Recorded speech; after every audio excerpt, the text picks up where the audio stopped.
So friends, now we will be starting the new lecture on time domain analysis on second order system.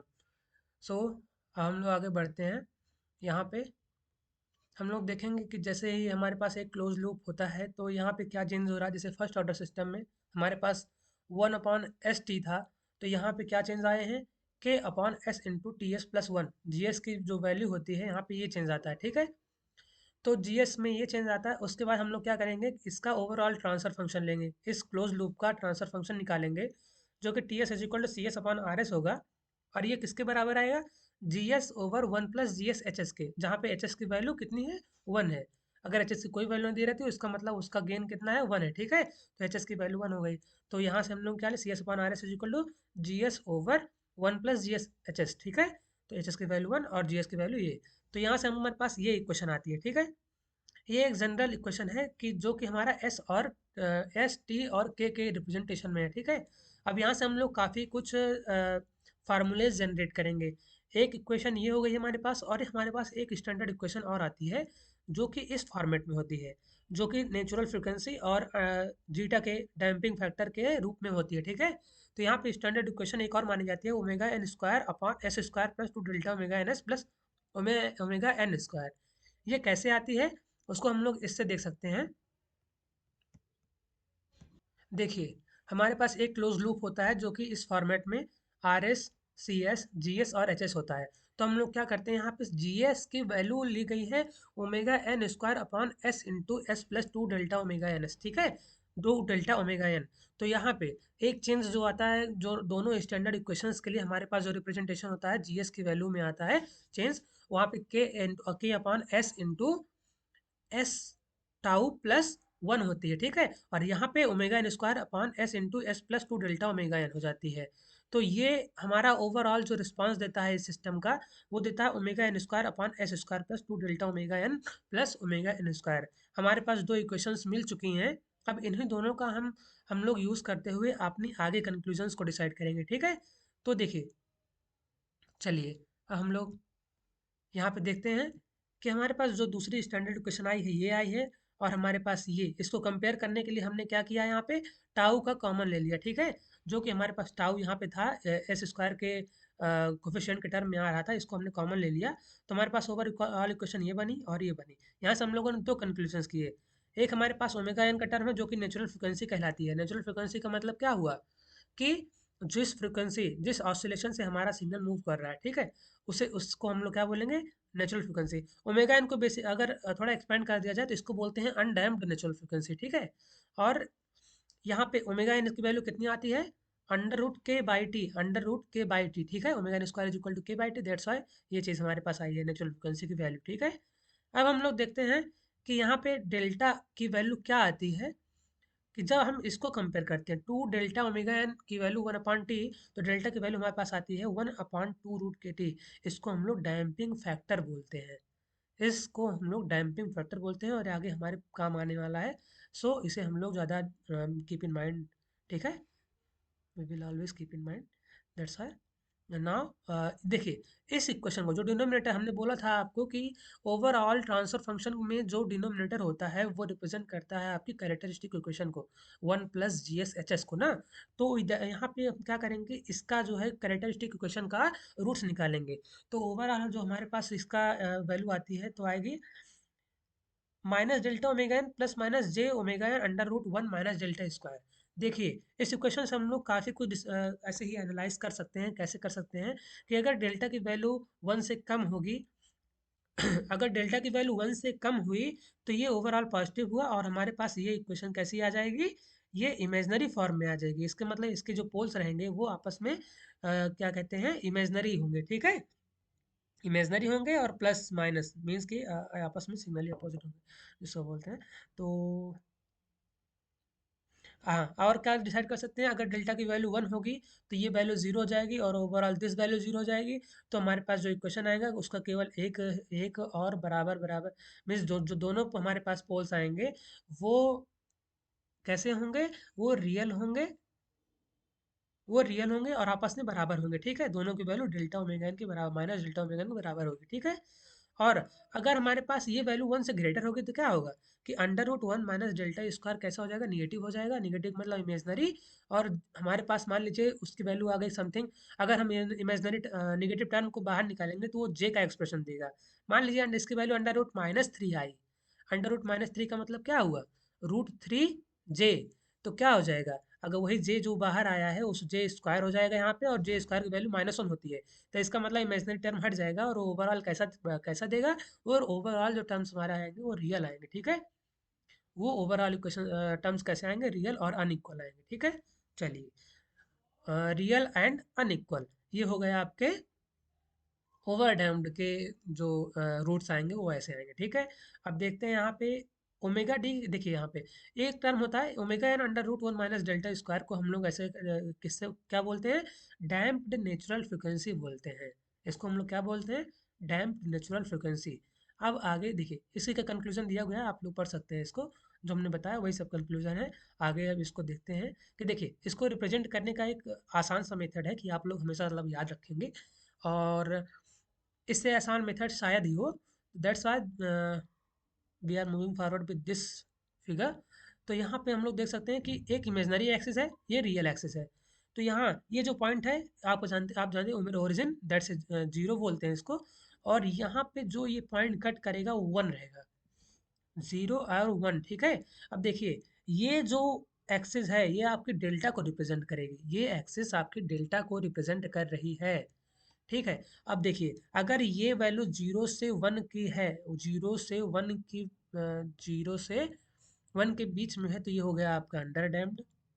One पे है तो critically damped. One से ज़्यादा हुआ तो हो गई आपकी ओवर डैम्ड। ठीक है, चलिए अब हम लोग इसके बारे में थोड़ा सा और देखते हैं, जो हम लोग नोट करने की वाली बातें हैं। फ्रेंड्स, हम लोग यहाँ पर एक बात और नोटिस करेंगे कि हमारे पास यहाँ पे था two delta omega N is equal to one upon tau. That's why ये चीज़ ये जो होगी यहाँ पे ओमेगा एन भी होगा। तो इसको हम लोग यहाँ पे करेक्ट कर लेते हैं कि ये जो टर्म है यहाँ पे इंटू ओमेगा एन भी होगा, सॉरी, इंटू ओमेगा एन भी है। ठीक है, तो यहाँ पे हम लोग कर लेते हैं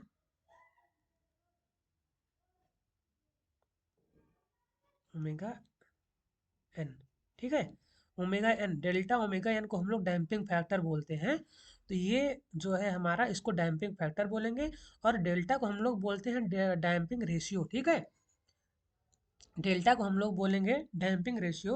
और ये ओमेगा एन इंटू डेल्टा को ये बोला जाता है डैम्पिंग फैक्टर। ये दोनों चीज़ें हमेशा कंफ्यूजिंग होती हैं, दैट्स वाई सबसे पहले देखिए डेल्टा जो कि ज़ीरो और वन के बीच की वैल्यू दिखा रहा है वो आपकी हो गई डैम्पिंग रेशियो। ठीक है, और ये overall delta into omega N हो गया आपका डैम्पिंग फैक्टर। ठीक है, अब हम लोग ये देख लेते हैं यहाँ पे देखते हैं कि जैसे मान लीजिए हम किस इंस्टेंट पे क्या वैल्यू ले रहे हैं। और देखिए यहाँ पे एक सर्कल बनाया है तो कहीं ना कहीं एक थीटा एंगल का कॉन्सेप्ट तो आना चाहिए जिससे हमें इस चीज़ को समझने में आसानी हो। तो इसलिए हम लोग क्या करते हैं, हम लोग यहाँ पे एक सिस्टम लेते हैं। देखिए यहाँ पे जैसे हमारे पास मान लीजिए वही सेम कॉन्सेप्ट है, जैसे मान लीजिए यहाँ पे एक हमारे पास हमारे पास वही सेम सर्कल है। ठीक है, sorry,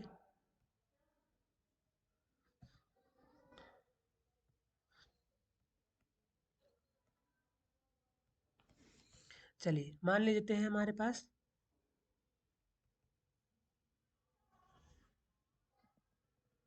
that type of circle हमारे पास फिर से प्रेजेंट है। ठीक है, तो हम लोग क्या करते हैं, जैसे मान लीजिए एक थीटा एंगल ये वाला ले लिया जो कि हमारा वाई एक्सिस से अटैच्ड है। और हम लोगों ने क्या किया, यहाँ पे एक फाई एंगल ले लेते हैं, फाई एंगल ले लेते हैं।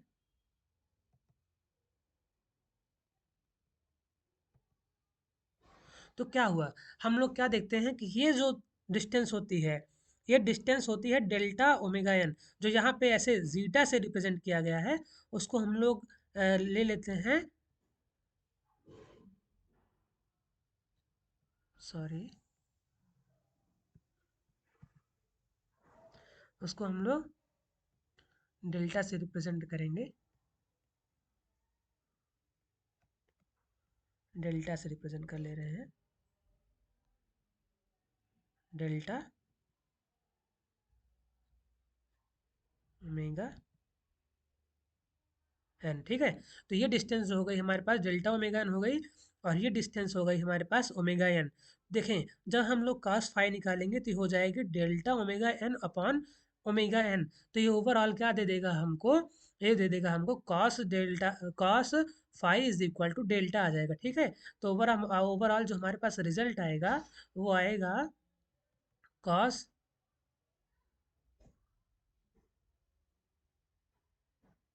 कॉस फाई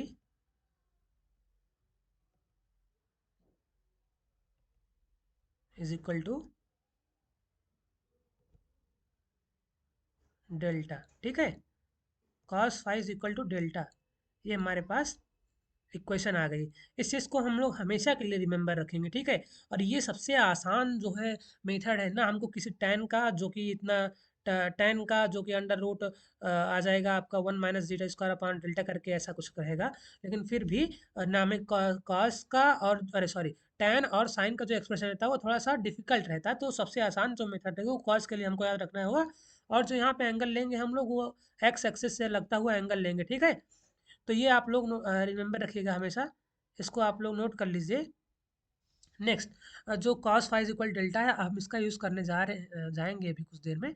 देखते हैं अब हमारे पास, देखिए, अब यहाँ पे हमारे पास जो इक्वेशन आई है C S upon R S is equal to T S आया था, जो अब हम यहाँ कर दे रहे हैं सी एस का ओवरऑल हम वैल्यू निकालेंगे। तो ये हमारा एक्सप्रेशन होगा ट्रांसफर फंक्शन का। और अगर मान लीजिए हम लोग यूनिट स्टेप के लिए इसका रिस्पांस देख रहे हैं, ठीक है, सेकंड जैसे हम लोगों ने फर्स्ट ऑर्डर में सबका रिस्पांस देखा था हर एक अलग अलग सिग्नल के लिए, वैसे यहाँ पे हम लोग अब यूनिट स्टेप सिग्नल के लिए हम लोग इसका रिस्पांस देखेंगे, जिसका लाप्लास 1/s होता है।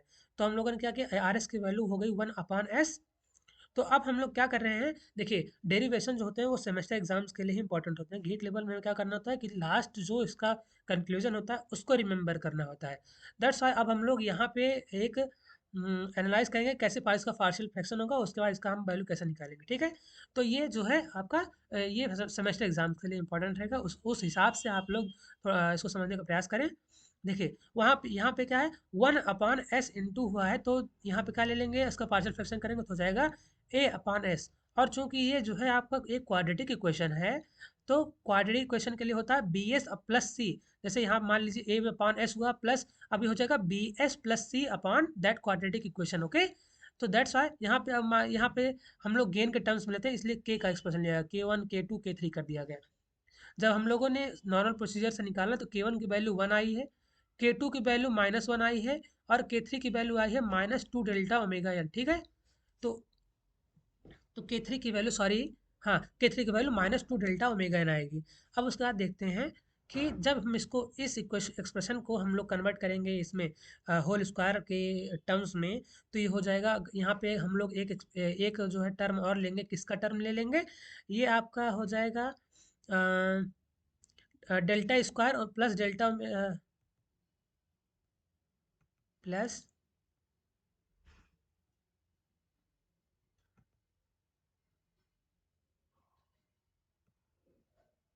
डेल्टा स्क्वायर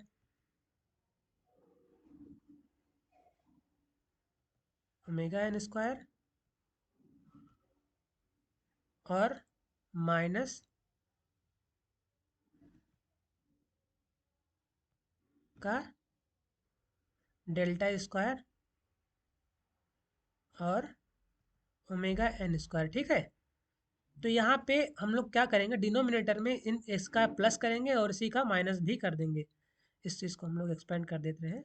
चलिए, अब जब हम लोगों ने क्या किया कि यहाँ पे हम लोगों ने इन दो टर्म्स को, इन दो टर्म और delta square omega N square को जब साथ में लिया तो ये हो गया आपका, ये हो गया आपका, इन दोनों को जब साथ में ले लिया,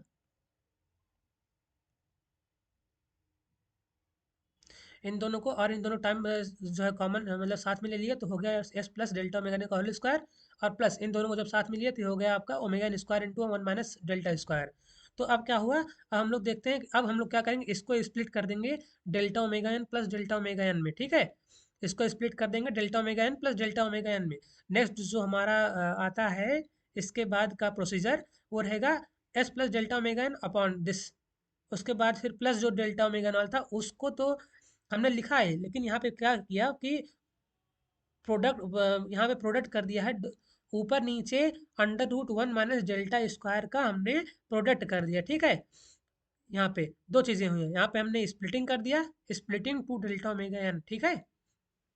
तो यहाँ पे इसका हमने जो है स्प्लिटिंग भी किया, और यहाँ पे जब डेल्टा ओमेगा एन हुआ था तो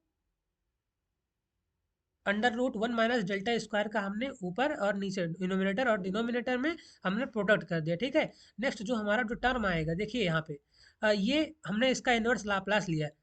तो यहाँ से हम लोग कुछ नोटिस कर सकते हैं, ये यूनिट स्टेप का मीन्स का वन यूटी का एक्सप्रेशन है, तो C T is equal to one हुआ, और फिर माइनस ये जो एस प्लस एस स्क्वायर, देखिए ये कुछ टर्म ऐसा है कि ये लग रहा है S upon S square plus A square के एक्सप्रेशन जैसा, जो कि आपका कॉस ई टी का एक्सप्रेशन होता है, ठीक है। कॉस ए टी का लाप्लास होता है S upon S square plus A square. तो यहाँ से देख सकते हैं S upon S square cos A, A जो कि क्या है omega N under root one minus delta square का होल स्क्वायर है, ठीक है। तो ए ये चीज़, ठीक है, मतलब आप समझ रहे हैं, तो कॉस ए टी हुआ। उसके बाद यहाँ हम लोग देख सकते हैं कि एस में कितना चेंज आ रहा है, एस जो है किससे आल्टर हो रहा है। तो यहाँ एस प्लस ए अगर होता है तो हो जाता है ई की पावर माइनस ए टी। तो ए ए जो कि हमारा डेल्टा ओमेगा है, इसलिए यहाँ पर ई की पावर माइनस और ए टी हो गया डेल्टा ओमेगा एन, ठीक है।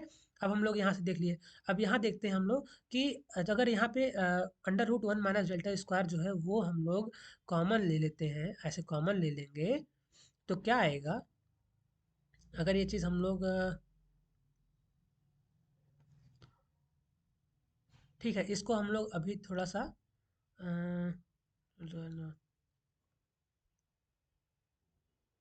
देखिए फ्रेंड्स, यहाँ पे एक चीज़ और हैगी रहेगी, वो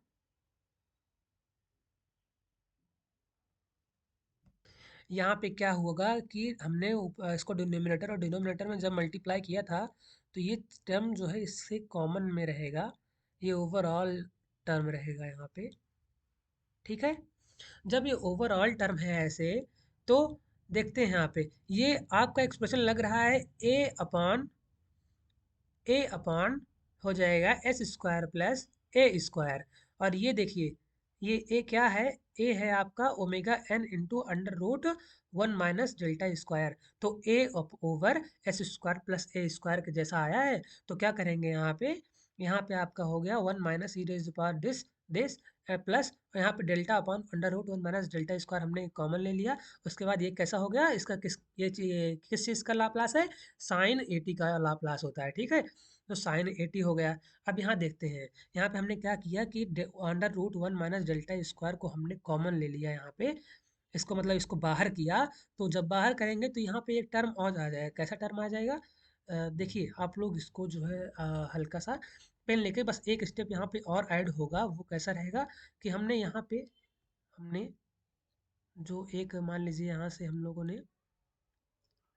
एक स्टेप और रहेगा, वो कैसा रहेगा कि कॉस के साथ हम लोग कॉस के साथ ई के देखिए E raise power minus delta omega N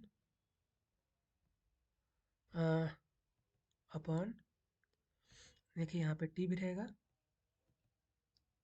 upon यहाँ हो जाएगा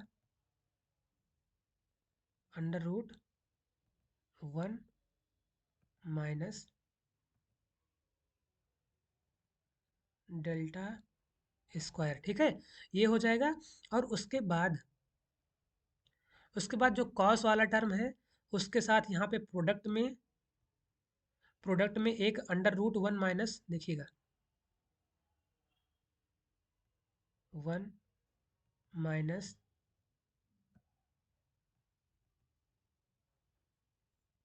डेल्टा स्क्वायर का टर्म जो है वो कॉस वाले टर्म के साथ है,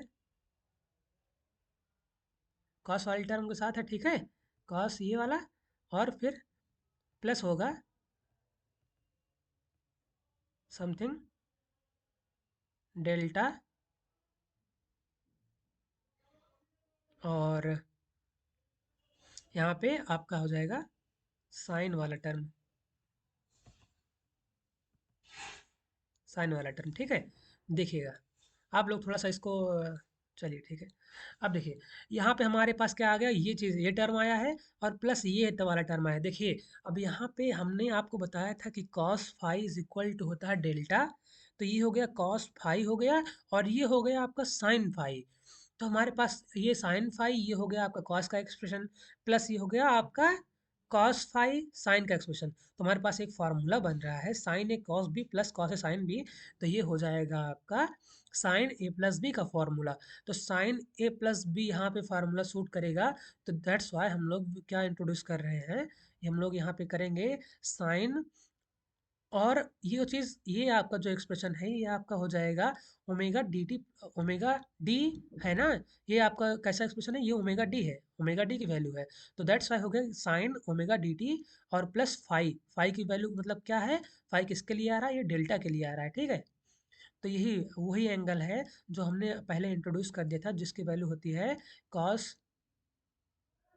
cos phi is equal to delta, और जहाँ पे ये आपका कॉस फाई है क्या, कॉस फाई आपका फाई आपका वो एंगल है जो आपका एक्स एक्सिस से लगता हुआ एंगल रहता है, ठीक है। चलिए अब हम लोग यहाँ से थोड़ा आगे बढ़ते हुए हम लोग कुछ चीज़ें नोटिस करेंगे। देखिए ये ये आपका under damped second order system का स्टेप रेस्पॉन्स है, कि इसमें देखिए स्टेप रेस्पॉन्स कहने का मतलब क्या होता है कि यहाँ पे इसकी वैल्यू 1 होती है, उसके बाद 0 होती है। तो अब यहाँ पे जब हम लोग सेकंड ऑर्डर सिस्टम में इसका रिस्पॉन्स देखेंगे कैसा हो जाएगा, ये डैम्प डैम्प करता रहेगा, और अंडर डैम्प कहने का मतलब इसका जो एम्पलीट्यूड रहेगा वो घटता रहेगा, ठीक है। ये अंडर डैम्प की बात हो गई। तो एट लास्ट इसका जो डिसीजन फाइनल जो उसका वैल्यू रहेगा 1 ही आएगा, ठीक है। चलिए अब हम लोग देखते हैं इसका क्रिटिकली डैम्प्ड में इसका क्या रिस्पॉन्स रहेगा। तो अगर देखिए डेल्टा इज इक्वल टू 1 पे अगर देखा जाए तो क्या होगा, डेल्टा इज इक्वल टू 1 पे अगर देखा जाए, देखिएगा दोस्तों, यहाँ पे क्या है कि अगर डेल्टा इज इक्वल टू 1 हो गया, डेल्टा इज इक्वल टू 1 हो गया, तो ये इसका मतलब कि ये यहाँ पे ख़त्म हो गया। तो हमारे पास क्या आएगा, S square plus 2 omega N S plus omega N square, जो कि इसके किसकी वैल्यू है, एस प्लस ओमेगा एन का होल स्क्वायर होगा, ठीक है, एस प्लस ओमेगा एन का होल स्क्वायर। और अगर यहाँ पे delta is equal to delta की वैल्यू 1 रख दी गई, तो ये ओवरऑल 0 हो जाएगा, जिसके बाद हमारे पास जो दोनों पोल्स रहेंगे वो बराबर आएंगे, और उसकी वैल्यू कितनी होगी, माइनस डेल्टा ओमेगा एन के बराबर। वही चीज़ें यहाँ पे लिखी हुई हैं कि देखिए सी एस की वैल्यू क्या है, ये दोनों की वैल्यू माइनस ओमेगा एन हो गई, और डेल्टा की वैल्यू 1 थी, तो डेल्टा की वैल्यू 1 हो गई, तो माइनस ओमेगा एन हो गया।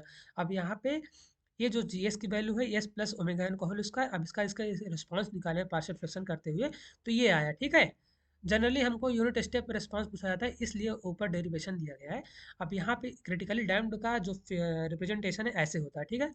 ये आपका क्रिटिकली डैम्प्ड का रिस्पॉन्स है, पिक्टोरियल रिप्रेजेंटेशन यहाँ पे किया गया है।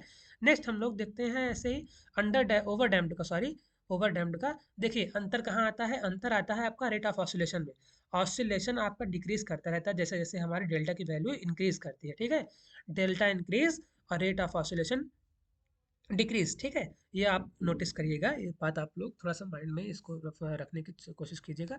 जैसे कि डेल्टा अगर हमारा बढ़ता है, ये अंडर डैम्ड से क्रिटिकली डैम्ड से और ओवर डैम्ड की तरफ जाता है, तो ऑसिलेशन उतना डिक्रीज करता रहता है, ठीक है। तो देखिए अब वही जैसे यहाँ पे स्टेप रिस्पॉन्स ऐसा मिल रहा है, तो यहाँ पे क्या है, ये थोड़ा स्लगिश मैनर में है। स्लगिश कहने का मतलब रेट ऑफ ऑसिलेशन डिक्रीज किया है, ठीक है। तो इसलिए ये ओवर डैम्ड रिस्पॉन्स है आपका। क्रिटिकली और ओवर डैम्ड में यही होता है कि ओवर डैम्ड इज ना स्लगिश मैनर, ठीक है।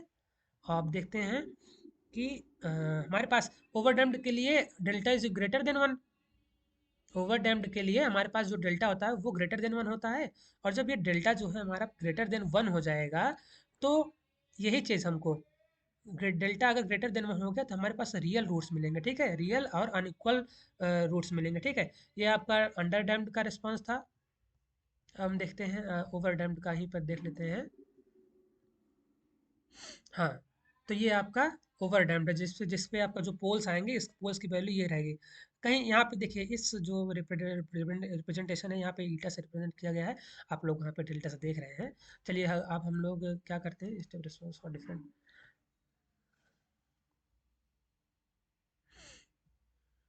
चलिए अब हम लोग आगे यहाँ पे देखते हैं response to a unit ramp input. अभी तक आप लोगों ने देखा था यूनिट स्टेप सिग्नल का सेकंड ऑर्डर में क्या इंटरफेरेंस होता है। अब यहाँ पे देख लेते हैं 1/s² का।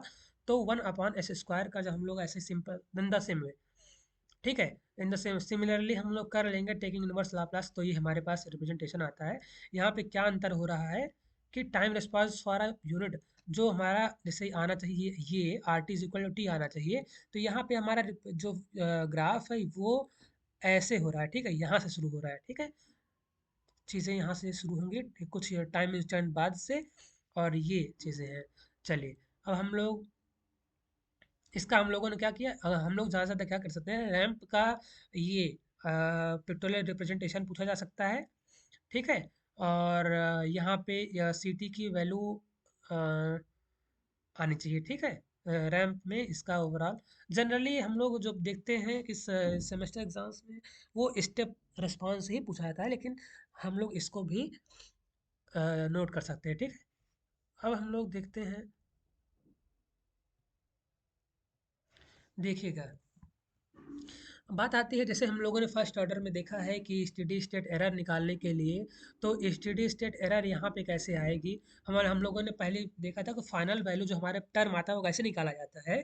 या तो हम लोग limit T tends to infinite कर देते हैं, limit T tends to infinite E T में कर देते हैं अगर ई टी हमको पता है, और या फिर हम लोग फाइनल वैल्यू थ्योरम लगा देते हैं, E S S is equal to limit S tends to zero S E S, ठीक है। तो ई एस निकालना सबसे आसान रहेगा, क्यों, क्योंकि ई एस हमें ऐसे ही पता लग सकता है कि हम लोग क्या कर सकते हैं, are S over 1 + ji S H S. H S की वैल्यू तो 1 ही है, तो एट लास्ट हमको क्या क्या चाहिए, आर एस की वैल्यू चाहिए और जी एस की वैल्यू चाहिए। तो यहाँ से हम लोग क्या करेंगे कि इसको जब हम लोग निकाला ई एस की वैल्यू, तो हमारे पास ये टर्म आया, कौन सा टर्म आया, ये आ जाएगा, ठीक है। इसको सॉल्व करने पे देखिए यहाँ पे एस का मल्टीप्लाई हुआ, तो एट लास्ट हमारा जो निकला होगा, आया होगा, वो कुछ ऐसा था, S into S plus two delta omega N upon this term, this quadratic equation आई थी। तो हम लोग यहाँ पे देख रहे हैं कि आर एस हम लोगों ने कुछ लिया होगा, देखते हैं क्या लिया है। देखिए दोस्तों, आर एस हम लोगों ने 1/s² लिया, ठीक है। तो यहाँ से क्या हुआ, ये 1/s² जो टर्म है वो आपका आया है यहाँ से, आपका आया है आर एस से, ठीक है। तो यहाँ से हम लोगों ने क्या किया, S E S limit S tends to zero S E S किया है। तो एट लास्ट इसकी जो स्टेडी स्टेट एरर आती है वो आती है आपकी 2 डेल्टा अपॉन ओमेगा एन के बराबर। स्टेडी स्टेट एरर जो आती है आपकी 2 डेल्टा अपॉन ओमेगा एन के बराबर आती है, ठीक है। ये आपका रैंप रेस्पॉन्स में 2 डेल्टा अपॉन ओमेगा एन के बराबर आपका स्टेडी स्टेट एरर आता है, ठीक है। अगर आगे हम लोग कुछ ऐसे कंक्लूजन्स पढ़ेंगे कि अगर मान लीजिए ये स्टेडी स्टेट एरर दूसरे भी पैराबोलिक में या फिर कोई और सिग्नल होगा उसमें क्या रिस्पांस देगा, तो इसका एक अच्छा सा एक्सप्लेनेशन अभी नेक्स्ट के कुछ टाइम में हम लोग देखेंगे, कुछ मिनट्स में। Time domain specifications of a second order system. Time domain specifications are the most important things in second order systems. ये ये आपका साथ नहीं छोड़ने वाली। देखिए, अब देखिए यहाँ पे हमारे पास कुछ टर्म्स आएंगे, देखिए क्या आते हैं। इस फिगर रिप्रेजेंटेशन से हम लोग बहुत कुछ जानने वाले हैं। सबसे पहला देखिए, सबसे पहला टर्म आता है टीडी का। टीडी का मतलब होता है डिले टाइम। आप लोग देखिए सुन के पहले समझ जाइए, उसके बाद आप लोग डिफिनेशंस देख सकते हैं। सबसे पहला टर्म आता है टीडी या डिले टाइम। डिले टाइम होता है कि वो टाइम जब हमारा आउटपुट 50% हो जाए, तो उस time with that with in time range उसको बोलते हैं डिले टाइम। जैसे कि हमारा जो लास्ट जो वैल्यू होगी वो एट लास्ट 1 ही होगी, ठीक है। जैसे मान लीजिए जो इसका ओवरऑल 100% मिल रहा है वो ये मिलेगा इसका स्टेडी स्टेट, ठीक है। स्टेडी स्टेट ये रहा आपका। और इसका जब हम लोग 50% देखेंगे तो क्या होगा, उसी को हम लोग डिले टाइम बोलेंगे। उसको हम लोग डिले टाइम। राइज टाइम क्या होता है, अगला जो हमारा बात आता है वो राइज टाइम रहता है। तो राइज टाइम क्या होता है, वो टाइम जब हमारा आउटपुट अपनी मैक्सिमम वैल्यू तक पहुंचता है, ठीक है, तो उसको बोलते हैं राइज टाइम। लेकिन ये जो चीज़ होती है उसको अंडर डैम्प्ड के लिए ही बोला गया है। राइज टाइम 100% पहुंच जाए वो अंडर डैम्प्ड के केस में है।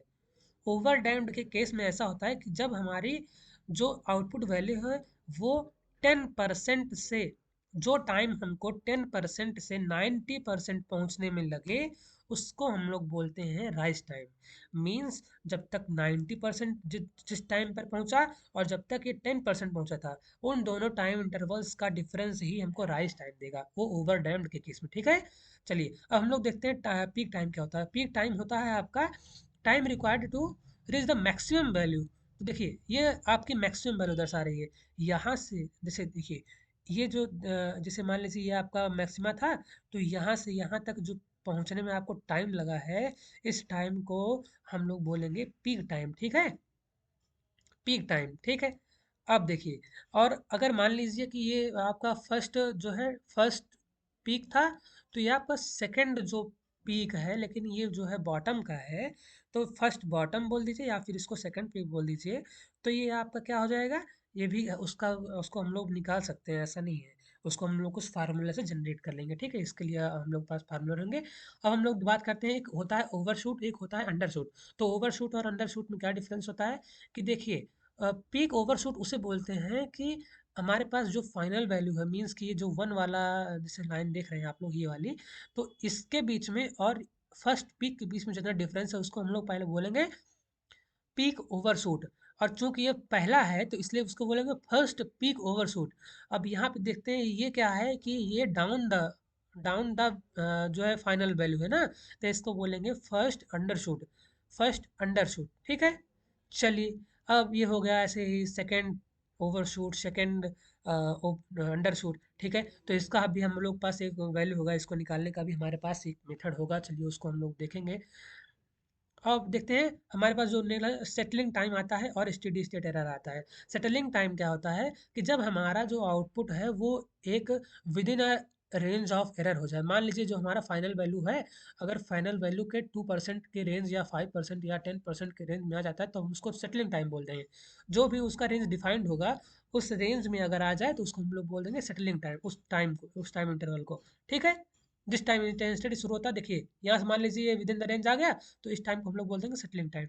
अगला जो स्टेडी स्टेट एरर आता है कि स्टेडी स्टेट एरर में पहुंचने के बाद आउटपुट जो हमारा स्टेडी स्टेट पहुंच जाए, तो देखा जाए कि हमारी जो डिजायर्ड वैल्यू और एक्चुअल वैल्यू में कितना डिफरेंस आ रहा है, तो उसी को हम लोग क्या बोल देंगे, स्टेडी स्टेट एरर बोल देंगे, ठीक है।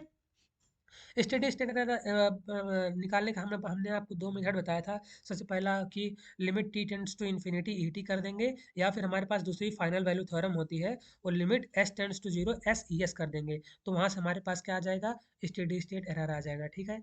चलिए, ये रहा कुछ। आप देखिए, राइज टाइम निकालने का जो फार्मूला होता है, राइज टाइम को कहने का मतलब था कि जब हमारे अंडर डैम्ड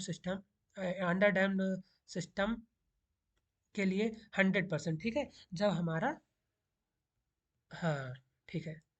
चलिए, जब बात हो रही है अंडर डैम्ड सिस्टम की, तो हमारे पास ये expression sign omega D T plus five था। तो अब यहाँ पे क्या हो रहा है कि जब हमारा आउटपुट जो है 100% पहुँच जाएगा, 100% पहुँचने का मतलब सी टी की वैल्यू कितनी हो जाएगी, 1 हो जाएगी। तो यहाँ से हमारे पास जो एक्सप्रेशन आ रहा है यही आ रहा है। अब यही एक्सप्रेशन अगर आ रहा है तो ये वैल्यू तो जीरो हो नहीं सकती। क्यों नहीं हो सकती है कि इस वैल्यू के जीरो होने का मतलब है, देखिए यहाँ पे ओमेगा एन जीरो होगा नहीं, और टी टाइम तो ज़ीरो होना नहीं है, ठीक है। अब उसके बाद ये डेल्टा की वैल्यू अभी अंडर डैम्प ले रहे हैं, तो डेल्टा की वैल्यू 0 से 1 के बीच में ही रहेगी, तो ये पॉजिटिव रहेगी, ठीक है। तो एट लास्ट क्या ज़ीरो होगा, ये साइन वाला टर्म ही ज़ीरो हो सकता है। इसलिए omega D T plus five की वैल्यू कितनी हो गई, पाई हो गई। साइन पाई एन पाई जो है जीरो था ना, साइन ऑफ एनी पाई का मतलब जो भी, चाहे एन ले लेंगे चाहे जो नेचुरल लेंगे, वो जीरो ही होगा। तो इसलिए ये जो टर्म होगा वो जीरो होगा, और यहाँ पे इसकी वैल्यू पाई के बराबर कर दी गई, ठीक है। अब देखिए, T R is equal to pi minus five upon omega D आ गया यहाँ से। ये एक्सप्रेशन आप लोग याद कर लीजिए, इसका टेंशन मत लीजिए, ठीक है। फाई क्या होता है, cos, sorry, cos phi is equal to delta के बराबर होता है। ठीक है, अब देखिए ये राइज टाइम है फॉर द फर्स्ट पीक। ठीक है, अगर हमको सेकंड पीक के निकालना होगा तो क्या होगा, ये हो जाएगा आपका 2 पाई। ये आपका अगर मान लीजिए थर्ड पीक के लिए है तो ये आपका हो जाएगा 3 पाई। इसका मतलब जो इसका जनरल एक्सप्रेशन होगा, जनरल एक्सप्रेशन हो जाएगा आपका T R is equal to N pi. ठीक है, ठीक है, ये आपका हो गया, ये nth for nth peak, for nth peak,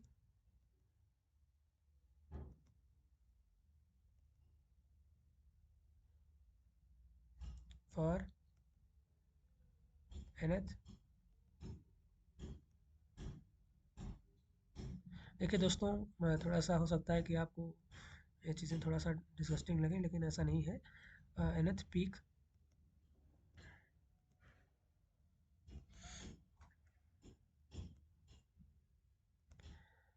जब जब हम ये लिखने का प्रयास करते रहें तो हो सकता है आप लोग जो है इस तरह कर लीजिए कि थोड़ा सा टाइम को ऐसे 10 सेकंड बढ़ा लीजिए, तो जिससे कि जब हम लिख चुके होंगे तो आप देख लीजिए ऐसे डायरेक्टली। ठीक है, आगे से आप लोग ऐसा करिएगा। T R is equal to N pi minus five upon omega N under root this. तो ये आपके पास राइज टाइम है फर्स्ट पीक के लिए, हमारे पास ये एक्सप्रेशन आ गया। ठीक है, T R is equal to N pi minus five upon omega D. तो ये हो गया आपका, किसी भी पीक को निकालना होगा तो उसका जो टाइम उसको पहुंचने में लगेगा वो हमको पता लग जाएगा राइज टाइम के फार्मूले के जरिए। अब हम लोग देखते हैं पीक टाइम। ठीक है, पीक टाइम में क्या होता है कि जब हमारा जो जब हमारा एक मैक्सिमम में पहुंच जाएगा। ठीक है, राइज टाइम तो था कि जब हमारा सिस्टम फाइनल वैल्यू पे पहुंच जाएगा। ठीक है, वो था। और ये पीक टाइम क्या होता है, जब हमारा सिस्टम, ये sorry sorry brothers, I am sorry, यहाँ पे पीक नहीं, ये फाइनल वैल्यू है ना, तो ये यहाँ पे नहीं होगा, ये यहाँ पे नहीं होगा। ठीक है, चलिए अब हम लोग देखते हैं पीक टाइम पे। पीक टाइम पे हम लोग देखते हैं, पीक टाइम पे क्या है, जैसे कि मान लीजिए हमारे पास at the peak time the response attains its maximum value and this can be obtained by differentiating C T N. जब हमारा जिस टाइम जितना टाइम लगता है हमको पीक तक पहुंचने के लिए, उसको हम लोग पीक टाइम बोलते हैं। तो यहाँ पे nth पीक का कॉन्सेप्ट, यहाँ पे nth पीक का कॉन्सेप्ट आएगा। ठीक है, तो पीक के लिए मतलब मैक्सिमा या मिनिमम का कॉन्सेप्ट लगा सकते हैं। और हम लोग जानते हैं कि जहाँ पे मैक्सिमम मिनिमा की बात होती है वहाँ पे फर्स्ट डिफरेंशियल क्या होता है, जीरो के बराबर होता है। इसलिए जब हम लोग D C T upon D T निकाले हैं तो इसकी वैल्यू हम लोग जीरो के इक्विवेलेंट कर दिए। ठीक है, जीरो के इक्विवेलेंट करने के बाद एट लास्ट जो हमारे पास कंक्लूजन आ रहा है, वो यहाँ से देख सकते हैं कि देखिए ये टर्म डेल्टा ये गया उधर तो जीरो हो गया। उसके बाद हमारे पास ओमेगा एन था, ओमेगा एन भी, ये ओमेगा डी है, तो यहाँ से हम लोगों ने ओमेगा एन कॉमन ले लिया, तो इसको भी चला गया। तो कुल मिला के यहाँ से ये चीज़ें आई हैं। ठीक है, जब यहाँ से ये चीज़ें आई हैं तो हम लोग देख रहे हैं sine omega D T plus five और cos omega D T plus five. जब हम इस चीज़ को उधर कर देंगे, मीन्स इसको हम लोग राइट हैंड साइड पर भेज देंगे, तो कॉस, ये देखिए ये एक्सप्रेशन आ रहा है। अब यहाँ से क्या हो जाएगा, sine omega D T plus five upon cos omega D T plus five is equal to delta upon this आ जाएगा। तो इसका मतलब tan five is equal to under root this आ गया। अब यहाँ से ये जो चीज़ है, ये आपका डायरेक्ट एक्सप्रेशन है, मीन्स कि अगर हम लोग जनरली वहाँ से निकालते थे, जब हम लोग एक्सेस से निकालते थे, जब हम लोग एक्सेस से निकालते थे तभी ये एक्सप्रेशन हमारा आ जाता। ठीक है,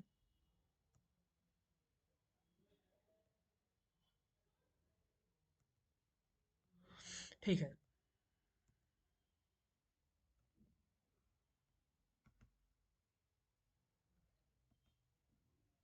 ये आपका डेल्टा ओमेगा एन होता था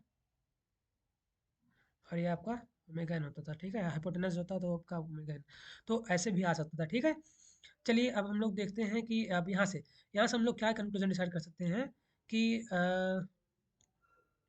जो है sine omega D T plus five minus five is equal to this हमारे पास आ रहा है। देखिए ये जो टर्म बन रहा है तो हमारे पास कैसा बन रहा है कि something like cos A sine B minus sine A cos B, ऐसा करके बन रहा है। तो ये किस चीज़ का फार्मूला है, ये आपका फार्मूला होता है साइन ए माइनस बी का। Sine A minus B is equal to sine A cos B minus cos sine B. तो sine A cos B minus sine A minus sine B cos A. ठीक है, तो ऐसा हमारे पास expression आ गया है। तो ये इसकी वैल्यू 0 है, तो ये हमारे पास लास्ट एक्सप्रेशन आ रहा है। और 0 कब होती है? जब हमारे इसकी वैल्यू एन पाई होती है। तो omega D T is equal to N pi हो गया। यहाँ से जो चीज़ नोट करने वाली रहेगी, T P is equal to this आ गया। ठीक है। अब यहाँ पे देख ले रहे हैं हम लोग कि यहाँ पे ये चीज़ें हैं जो हम लोगों ने यहाँ पे पिछले अभी कर दी थी, तो ये यहाँ पे आया है। एन एफ पी का कॉन्सेप्ट आएगा कि यहाँ पे हम लोग क्या कर सकते हैं, यहाँ पे एन कर देते हैं। ठीक है। तो T P is equal to N pi upon omega N under root one minus delta square. N बराबर जीरो करस्पॉन्ड्स टू, चलिए यहाँ पे एन बराबर one corresponds to first peak value. ठीक है। एन बराबर टू जो होगा सेकंड पीक होगा। सेकंड पीक जो था उसका मतलब कि हो गया वो आपका अंडर शूट वाला, बॉटम वाला। और उसका जब थर्ड पीक करेंगे तो इसका मतलब वो सेकंड आपका सेकंड ओवरशूट होगा। ठीक है। मतलब कि सेकंड पीक होगा वो भी मैक्सिमम वैल्यू से ऊपर वाले। ठीक है। तो ऐसे होंगे। इसका मतलब क्या हो गया कि जो हमारा ऑड होंगे, ऑड टर्म्स, वो आपका ओवरशूट को रिप्रेजेंट करेंगे। और जो आपका इवन टर्म्स होगा, देखिएगा, ऑड,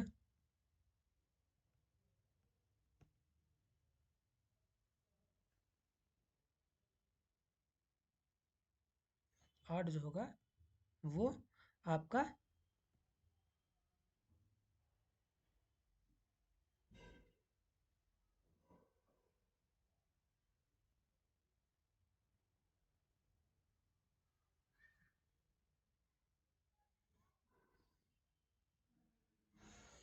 ठीक है, वो आपका ओवरशूट को रिप्रेजेंट करेगा। तो ऑड वाला ओवरशूट को हो गया, तो समझ लीजिए इवन वाला अंडरशूट को रिप्रेजेंट करेगा। तो उस हिसाब से आप लोग पीक टाइम निकाल सकते हैं। ठीक है। अब देखते हैं, अब पीक ओवरशूट का, अब याद रहे कि ये जो है टाइम है आपका, ये पीक तक पहुंचने का टाइम है। ठीक है। ये ओवरशूट का टाइम नहीं है, ये केवल पीक टाइम, पीक तक पहुंचने का टाइम है। ठीक है। पीक तक पहुंचने का मतलब होता है कि यहाँ से लेकर यहाँ तक का टाइम जो है वही वो आपका आपका पीक टाइम हो गया। ठीक है। अब ओवरशूट आखिर होता क्या है? ओवरशूट होता है कि डिफरेंस होता है। ठीक है। ओवरशूट होता है आपका फाइनल, उसके जो है पीक और पीक और फाइनल वैल्यू के बीच का डिफरेंस होता है। ठीक है। तो मान लीजिए ये हमारे पास पीक था, हमारे पास ये जो एक्सप्रेशन है ये पीक था। तो उसमें से हमने फाइनल वैल्यू को जब डिडक्ट किया तो हमारे पास ये एक्सप्रेशन आ रहा है। और ये एक्सप्रेशन हमारे पास देख सकते हैं, sine omega D T plus five दी। देखिए अब यहाँ पे टी पी की वैल्यू मीन्स कि जो हमारे पास पीक वैल्यू है, टी पी का क्या, टी का मतलब क्या होता है? पीक होता है। तो क्या होगा यहाँ पे, ये पाई अपान ओमेगा डी यहाँ से हमने कर दिया। देखिएगा, एन पाई अपान ओमेगा डी। ठीक है। तो यहाँ से हमने क्या किया, ये फर्स्ट जो है पीक, फर्स्ट पीक ओवरशूट के लिए लिया है। तो हम लोग क्या करेंगे इसको, यहाँ पे हो जाएगा पाई अपॉन ओमेगा डी, तो ओमेगा डी कट गया।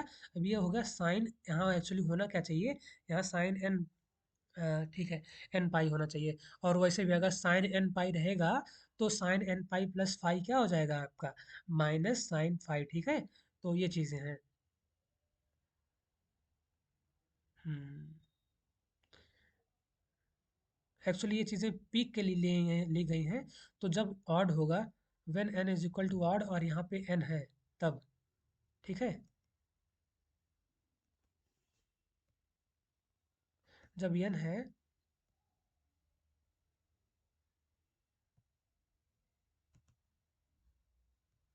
जब हमारे पास यहाँ पे एन है and N is equal to odd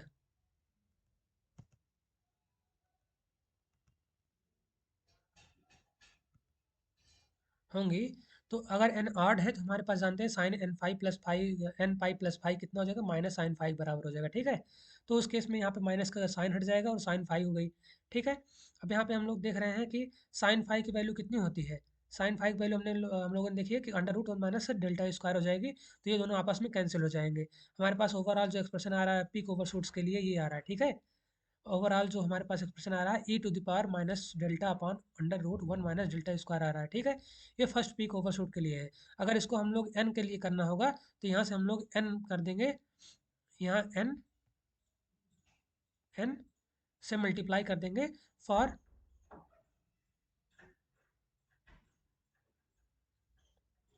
for nth.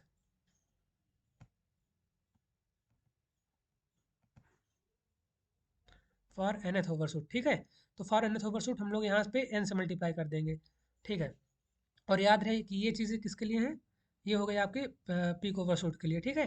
अब हम लोग देखते हैं, अब देखिए यहाँ पे क्या करते हैं कि एन जो है ऑड के लिए है ना, तो अगर इवन कर देंगे यहाँ पे एन बराबर ऑड करेंगे तो ये चीज़ आपको किसका हो जाएगा, एन बराबर इवन आपको किसका हो जाएगा, अंडरशूट का हो जाएगा, ठीक है।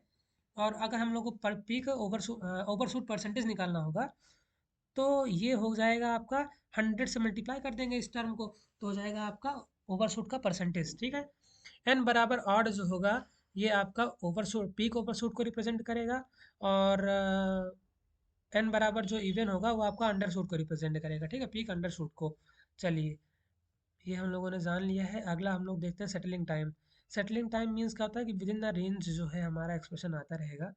तो लिखा है यहाँ पे कि time varying term, time varying term देखिए हमारे पास क्या है, एक टर्म ये होता है, एक टर्म होता है हमारे पास sine omega D T plus Y, यही दोनों जो है टाइम वेरिंग टर्म है, ठीक है। अब कह रहा है, ये बोल रहा है कि it is clear that the response is a decaying sinusoidal the envelope of which is given by thick, thus the response reaches and remains within again around the steady when this envelope crosses the tolerance band. Once this envelope reaches this value, there is no possibility of subsequent ठीक है। तो 10 for 2% देखिए, overall जो हमारा output रहता है वो sinusoidal रहता है, लेकिन उसको डीके करने का जो टर्म है वो कौन सा टर्म है, वो ये वाला टर्म है, उसको डीके कराने वाला टर्म, ठीक है। तो जब ये वाला टर्म ही हमारा कुछ एक टॉलरेंस बैंड के अराउंड आ जाता है, तो वही रिप्रेजेंट करता है कि हमारी स्टेडी स्टेट पहुंच गई है, और उस टाइम को क्या बोलते हैं, सेटलिंग टाइम बोलते हैं। तो मान लीजिए 2% एरर के लिए हम लोग देख रहे हैं, तो ये कितना हो जाएगा, 0.02, 2/100, या फिर 0.02 हो गया। तो अब इसका देखते हैं कि डेल्टा क्या होगा। For low values of delta के लिए हम लोग देख रहे हैं, तो क्या होगा, ये टी एस वैल्यू कितनी आ जाएगी, 4 टाउ आ जाएगी, ठीक है। अगर 2% एरर है तो ये आ जाएगी आपकी 4 टाउ के बराबर, ठीक है।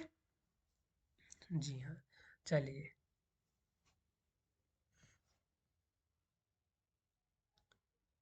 ठीक है। तो ये आप लोग नोट कर लीजिएगा इसको, हम लोग आगे बढ़ते हैं।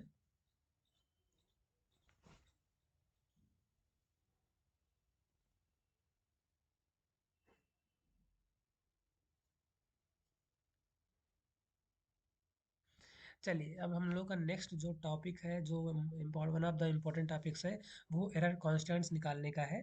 तो एरर कॉन्स्टेंट देखिए, E S is equal to आपके पास होता था आर एस ओवर 1 + GS/HS, ठीक है। ये हम लोग पहले से भी जानते हैं। तो E S is equal to R S over 1 + GS/HS, और ये फाइनल वैल्यू थ्योरम यहाँ पे रिप्रेजेंट की गई है। तो ई एस की वैल्यू यहाँ पे इंडिकेट कर दी है। चलिए, अब हम लोग देखते हैं, सबसे पहले हम लोग क्या करेंगे कि इनपुट जो सिग्नल्स हैं उनमें हम लोग इंसर्ट करेंगे। उसके बाद इन चीज़ों को देखने के बाद हम लोग एक समरी बनाएंगे कि आखिर ऐसा हो क्या रहा है, समरी बनाएंगे, ठीक है। तो जब तक समरी ना आ जाए तब तक हम लोग बस ऐसे ऑब्जर्व करते हैं, तब तक थोड़ा सा इसको एनालाइज करने की कोशिश करेंगे। बाकी जब समरी हो जाएगी तो आपको सब समझ में आ जाएगा, ठीक है। चलिए, सबसे पहले देखते हैं कि अगर हमारे पास एक स्टेप इनपुट हो और तब एरर कितनी आएगी, ठीक है। तब एरर क्या आएगी यहाँ पे, यहाँ देख सकते हैं कि अगर मान लीजिए हमारे पास यूनिट स्टेप इनपुट हो, ठीक है। इसका मतलब आर एस की वैल्यू अगर 1/s होगी, तो ई एस की वैल्यू क्या आ रही है, ई एस की वैल्यू आ जाएगी दिस, जहाँ यहाँ पे क्या हो जाए, limit S tends to zero, और ये कैंसिल हो जाएंगे, तो 1/S/GS/HS। आप लोग जानते ही हैं कि लिमिट आखिर लग सकता है यहाँ पे तो लग ही सकेगा, तो ये लिखिए इस चीज़ पे। देखिए, इस टर्म को यहाँ पे रिप्रेजेंट करते हैं केपी से, जिसको बोलते हैं पोजीशन एरर कांस्टेंट। यहाँ पे इसको क्या बोलते हैं, position error, KP represented is represented by limit S tends to zero GS/HS, ठीक है। अब हम लोग यहाँ देखते हैं कि जब ये टर्म हम लोगों ने केपी से रिप्रेजेंट कर दिया, तो हमारा ESS जो हो गया, मतलब स्टेडी स्टेट एरर हो गया, वो 1/1 + KP हो गया, ठीक है। तो ये हम लोगों ने देखा, जब हमारे पास यूनिट स्टेप इनपुट है, तो हमारा जो स्टेडी स्टेट एरर आएगा वो 1/1 + KP आएगा। सिमिलरली जब हम लोगों ने देखा कि यूनिट रैंप इनपुट है, तो हमारे पास समथिंग लाइक दिस एक्सप्रेशन आया। और हम लोग देख सकते हैं कि देखिए, यहाँ पे दो चीज़ें होती हैं, क्योंकि यहाँ पे तो हम लोग जनरली लिख सकते हैं कि एस बराबर जीरो हो तो ये टर्म कैंसिल हो जाएगा। लेकिन यहाँ पे हम लोग जीरो एस को जीरो करने के बाद इस पूरे टर्म को जीरो नहीं कर सकते क्योंकि ओवरऑल इन्फिनिटी आएगा। और हम लोग ये भी नहीं जानते हैं कि क्या पता कि जी एस एच एस में कुछ ऐसा टर्म हो जो कि इस एस को कैंसिल करते हो, ठीक है। तो इस कैंसिल जब ये वो एस कैंसिल हो जाएगा तो ओवरऑल टर्म जीरो नहीं होगा। इसलिए इसको जो है ऐसे ही रखना अभी ठीक रहेगा, ठीक है। तो इस एक्सप्रेशन ये एक्सप्रेशन हमारा कुछ ऐसे बन गया। और एक्सप्रेशन अगर हमारा ऐसे बन ही चुका है तो इस टर्म को हमने एक के वी कांस्टेंट के थ्रू डिनोट कर दिया जिसको बोला जाता है वेलोसिटी एरर कांस्टेंट। देखिए यहाँ सबसे पहला आया था हमारा पोजीशन एरर कांस्टेंट स्टेप के लिए, रैंप के लिए। हम लोग देखिए एक उसमें बढ़ रहे हैं, एक रिदम जैसे इसकी है कि पहला आया हमारा स्टेप तो हो गया पोजीशन एरर, दूसरा आया हमारा रैंप एक ऑर्डर है, ठीक है। स्टेप के लिए हो गया पोजीशन एरर, उसके बाद रैंप के लिए आपका हो गया वेलोसिटी, और सिमिलरली हमारे पास आएगा नेक्स्ट आएगा एक्सेलरेशन।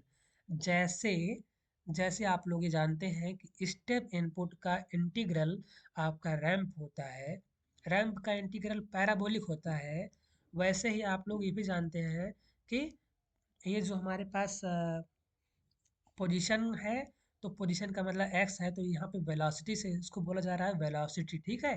तो वेलोसिटी कहने का मतलब क्या है कि यहाँ पे D X over D T, जैसे देखिएगा, चलिए समझने के लिए बोल रहे हैं। जैसे v is equal to D X over D T होता है ना, तो D X over D T का जब हम लोग लाप्लास लेते हैं तो क्या होता है, वहाँ पे एक s का मल्टीप्लाई हो जाता है। तो वही चीज़ें हैं कि देखिए यहाँ पे s का मल्टीप्लाई हो गया, ठीक है। समझने का प्रयास थोड़ा कीजिएगा।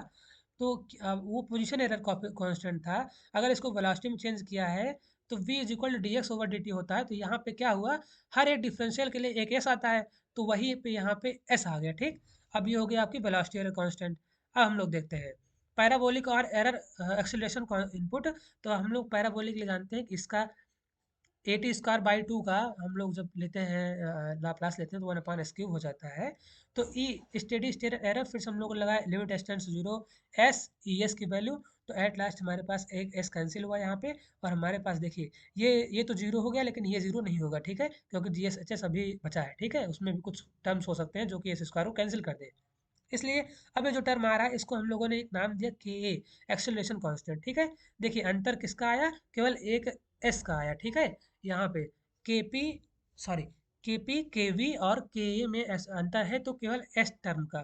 और ये बात हम ऐसे समझ सकते हैं कि जो वेलोसिटी होती है वो पोजीशन का पोजीशन का डिफरेंशियल होती है। तो जो डिफरेंशियल का लाप्लास लेंगे तो एक एस आ जाएगा, वो भी किस में आएगा, केवी में आ जाएगा। ऐसे ही एक्सलेशन में एक और एस आ गया, ठीक है। तो ये चीज़ें याद करने के लिए लिहाज से थोड़ा सा आसान बन जाएंगी। कैसे हो जाए ये चीज़ें देखिए, आप लोग ऐसे याद कर लीजिए। ये आपको ये आपको याद होनी चाहिए कि इनकी वैल्यू क्या होती है, ठीक है। ठीक है, ये क्या है एक्चुअली, ये होती क्या है, ये तो हो गए एरर आपके, ये तो एरर कांस्टेंट हो गए, ये एरर कांस्टेंट हो गए, ठीक है। ये ईएसएस की वैल्यू नहीं है, ठीक है। ये ईएसएस की वैल्यू नहीं है, ये एरर कांस्टेंट है। और एरर कांस्टेंट में आप लोग ऐसे जनरल याद कीजिए, पोजीशन वेलोसिटी एक्सेलरेशन, ऐसे जैसे ये डिफरेंशिएट हुआ है वैसे वैसे एस लगता गया है, ठीक है। बस ये समरी है, इसको आप नोट कीजिए, ठीक है। आगे अब देखिएगा कि यहाँ पे एक चीज़ हम आपको और थोड़ा सा, चलिए ठीक है, ठीक है, इसके अलावा अभी नोट करने की कोई आवश्यकता नहीं है। आवश्यकता अभी जहाँ पड़ेगी हम आपको समझाएंगे डिपेंडेंस ऑफ। हाँ ठीक है। अब चलिए, जो सेकंड चीज़ है वो आप ये नोट करेंगे, वो आप नोट करेंगे, इसका फार्मूला नोट करेंगे, ठीक है। सेकंड चीज़ आप इसका फार्मूला नोट कीजिए। सबसे पहले जो नोट करना है बस इतना ही, इसके अलावा भी ज़्यादा आप ये चीज़ पहले आप नोट कर लीजिए। ये स्टेडी स्टेट एरर है तीनों एरर कांस्टेंट के लिए, ये स्टेडी स्टेट एरर है तीनों कांस्टेंट के लिए, ठीक है। तो ये चीज़ें नोट होनी चाहिए। आप देख लीजिए, सॉरी, ये चीज़ें,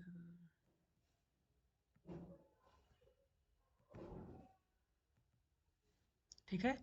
चलिए देखिए, देखते हैं कि सारी hmm dependence of steady state error on the type of the system. जब बात टाइप ऑफ द सिस्टम की हो, इसका मतलब type zero, type one, type two, और इसका मतलब होता है कि डिनोमिनेटर में हमारी एस की पावर कितनी है।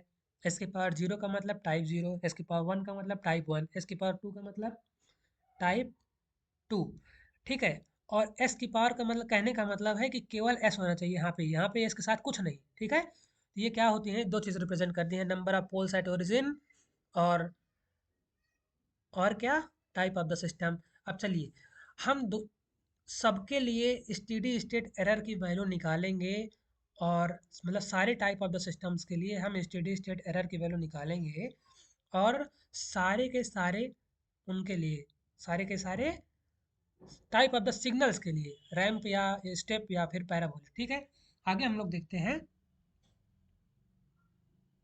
आगे हम लोग देखते हैं दोस्तों। तो हमने देखा यहाँ पे error constant, error coefficient, sorry, steady state error और एरर कांस्टेंट्स में क्या क्या रिलेशन है। ठीक है।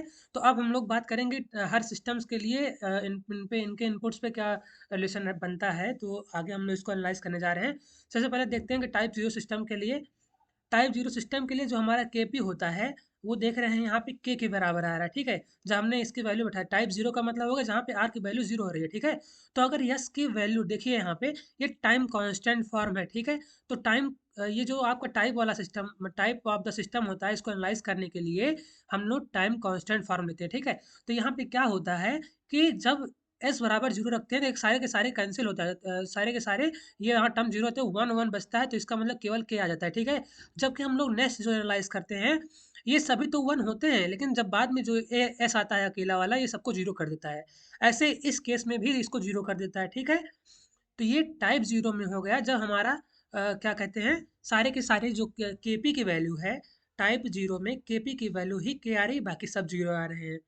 यहाँ देखते हैं हम, तो समझ में आता है कि अगर ऐसे वैल्यू हो गई तो सारे, अगर स्टेडी स्टेट एरर निकालेंगे हम, steady state error for step निकालेंगे, इसका मतलब क्या हो गया, जिसकी value one upon one plus K P होती है, तो क्या आ जाएगी उसकी वैल्यू, इसकी वैल्यू वन प्लस के हो जाएगी यहाँ पे।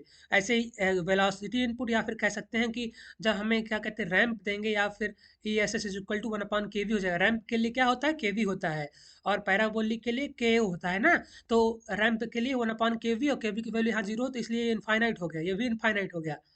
सिमिलरली हम लोग देखेंगे टाइप वन सिस्टम के लिए, तो टाइप वन सिस्टम में आर की वैल्यू वन होती है, तो वहाँ से हम लोगों ने क्या किया, वही सेम जो हमारा टाइम कांस्टेंट फॉर्म था उसको हमने बैठाया वहाँ पे। तो हम लोग देख रहे हैं वहाँ पे क्या हो रहा है, के अपॉन एस टर्म आ जा रहा है, बाकी सब तो वन हो जाएगा, लेकिन यहाँ नीचे जो है एस बचेगा। ठीक है। वही रैंप वाला। तो यहाँ पे क्या होगा, इनफाइनाइट हो जाएगा। उसके बाद ये जो है, इसमें जो एक्सप्रेशन होगा वो कट जाएगा, तो इसलिए एस का टर्म हटा, तो केवल के बचेगा। ठीक है। एस का लिमिट एक्सटेंड जीरो करे, एस एस कट गया तो कोई मतलब ही नहीं है लिमिट का। उसके बाद ये चीज़ के आ गया। इसमें देखते हैं तो क्या हो रहा है कि लिमिट एस से हमने मल्टीप्लाई किया, और ये चीज़ है कि यहाँ पे होना क्या चाहिए एक्चुअली, हाँ ठीक है।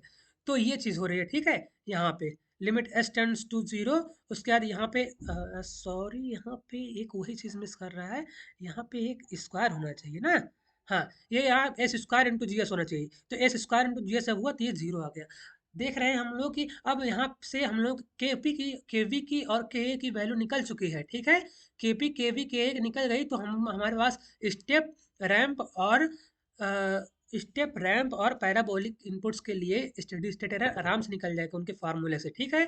हमें निकालना क्या होता है, के पी के वी के निकाल लेंगे तो स्टेडी स्टेट एरर उनके फार्मूले से निकल जाएगा। ठीक है। जो सबसे पहला स्टेप, ये तीनों निकालिए, उसके बाद उनके फार्मूले पे बैठा दीजिए, बस इतना ही काम होता है हमको। ठीक है। बस इतना ही, इसके अलावा कुछ भी नहीं। टाइप ऑफ द सिस्टम का प्रभाव उतना ही पड़ता है कि बस इसको फार्मूले बैठाते हुए हमको ये मालूम रहना चाहिए कि टाइप ऑफ द सिस्टम में उसका जो जीएस का जनरल फॉर्म निकलेगा आखिर होगा क्या। तो इसका मतलब जीएस जो होगा वो उसके, जीएस में क्या होगा, अगर टाइप टू है तो इसका मतलब बेस में उसके एस स्क्वायर होगा, तो इसीलिए के अपॉन एस स्क्वायर हुआ है, इसलिए यहाँ पे के अपॉन एस स्क्वायर ही लिया गया है। और डिपेंड करता है कि यहाँ पे एस मल्टीप्लाई हो रहा है कि एस स्क्वायर मल्टीप्लाई हो रहा है। एस मल्टीप्लाई हुआ तो ये इनफाइनाइट, ये भी इनफाइनाइट, और कुल मिला के यहाँ पे एस स्क्वायर कैंसिल हुआ, तो ये चीज़ आ गई के इज इक्वल टू के। ठीक है। यहाँ पे देख सकते हैं कि ऐसे स्टेडी स्टेट एरर हमने निकाली, तो यहाँ पे ये चीज़ जीरो आ गई, ये जीरो आ गई, और यहाँ पे E is equal to one upon K हुआ। ठीक है। एक्सिलरेशन, मतलब कि यहाँ पे क्या कहते हैं, अब देखिए जो चीज़ें हमने एनालाइज करके पाई हैं वो क्या पाई हैं, ठीक है, क्या पाई हैं कि कि टाइप जीरो सिस्टम में, टाइप जीरो सिस्टम में जो है हमारा केवल ये वाला ही वैल्यू के पी इज इक्वल टू के रहेगा। देखिए अब ध्यान से, टाइप जीरो सिस्टम में के पी इज इक्वल टू के, टाइप वन सिस्टम में के वी इज इक्वल टू के, टाइप टू सिस्टम में के वी इज इक्वल सॉरी के इज इक्वल टू के। तो एट लास्ट जितने भी हमारे फॉर्मूले रहते हैं स्टेडी स्टेट एरर के, वो क्या निकलते हैं टाइप जीरो सिस्टम में।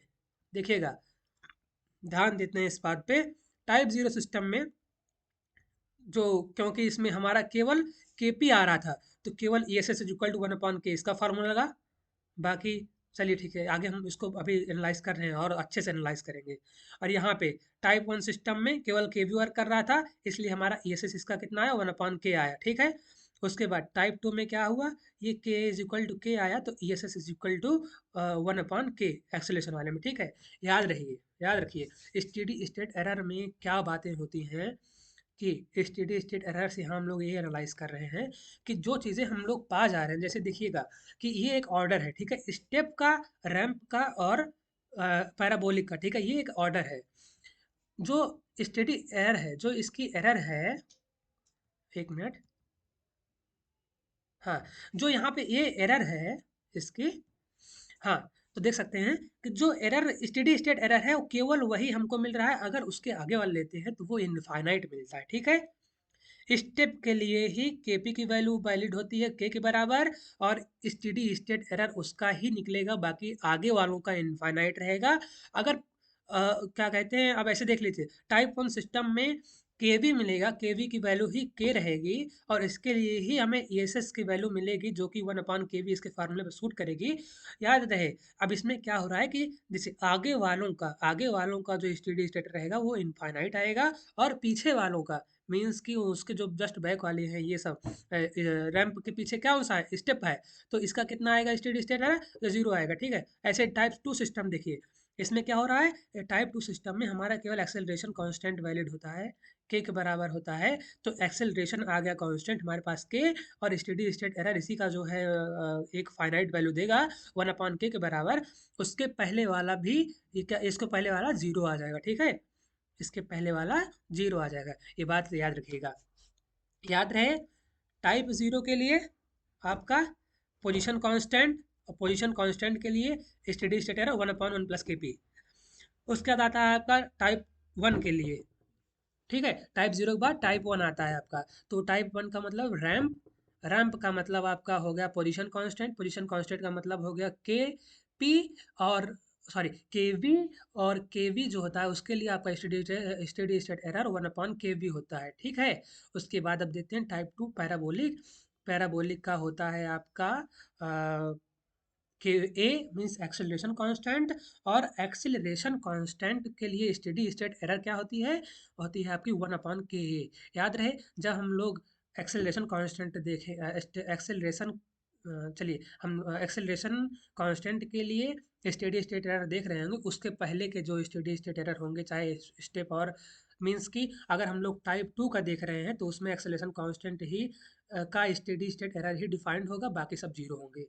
अगर हम टाइप वन के लिए स्टेडी स्टेट एरर देख रहे हैं तो उसमें केवल आपका वेलोसिटी वाले टर्म मीन्स की उसका जो टाइप वन का वेलोसिटी एक्सप्रेशन वाला स्टेडी स्टेट एरर ही आपको फाइनाइट वैल्यू देगा, जो कि वन अपॉन के के वी होगा।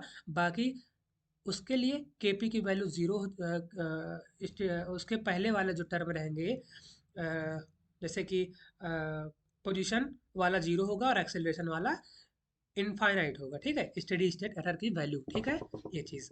और टाइप ज़ीरो के लिए आपका स्टेडी स्टेट एरर वैल्यू केवल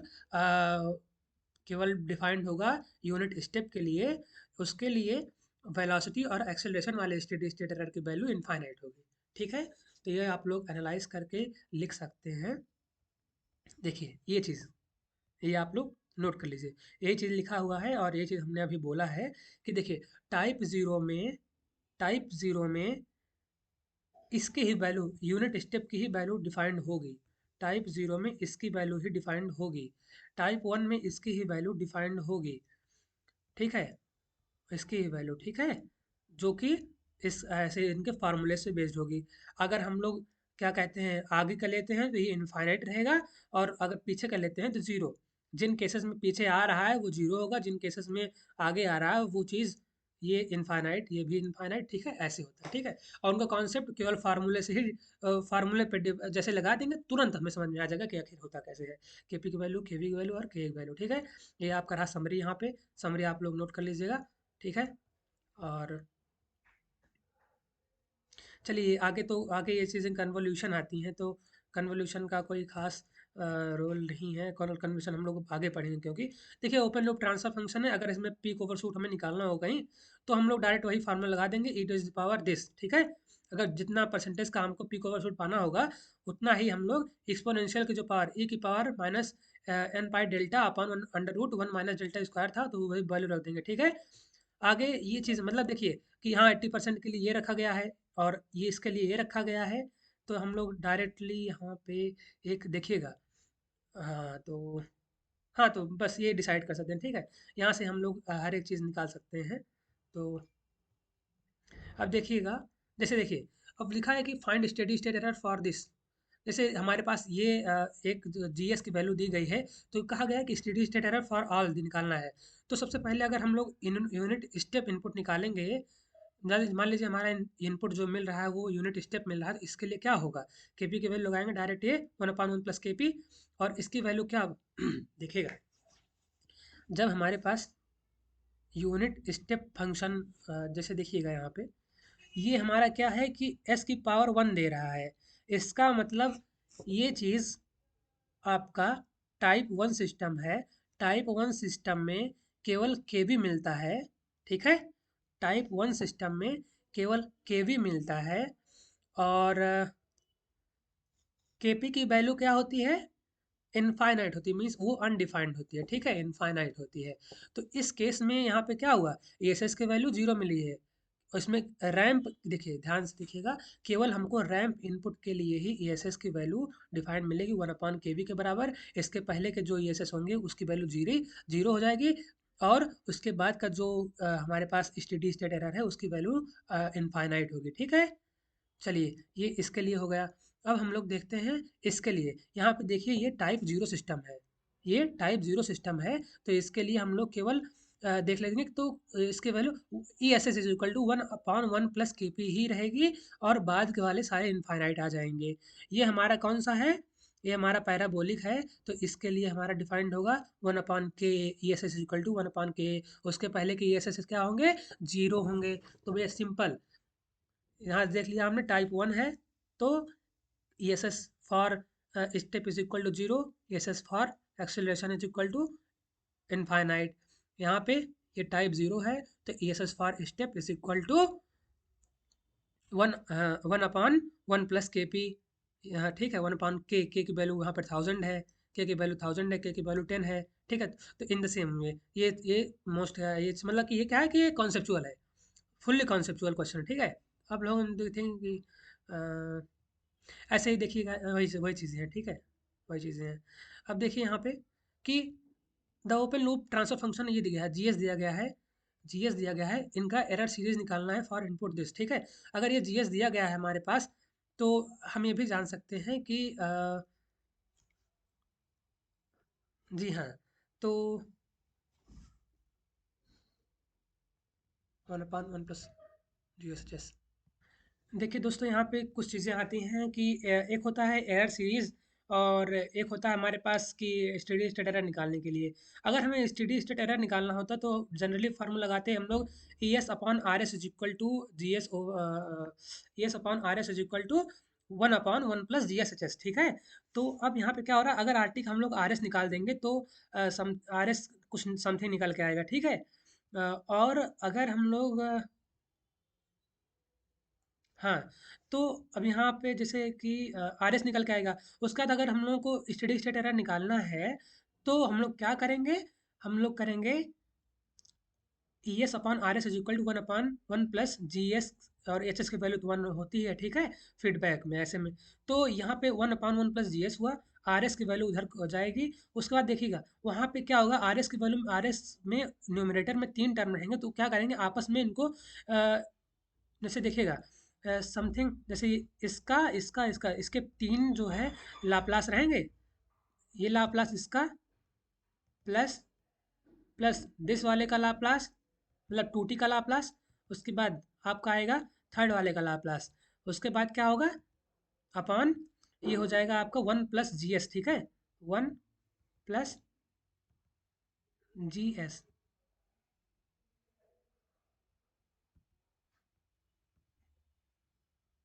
1 प्लस जी एस।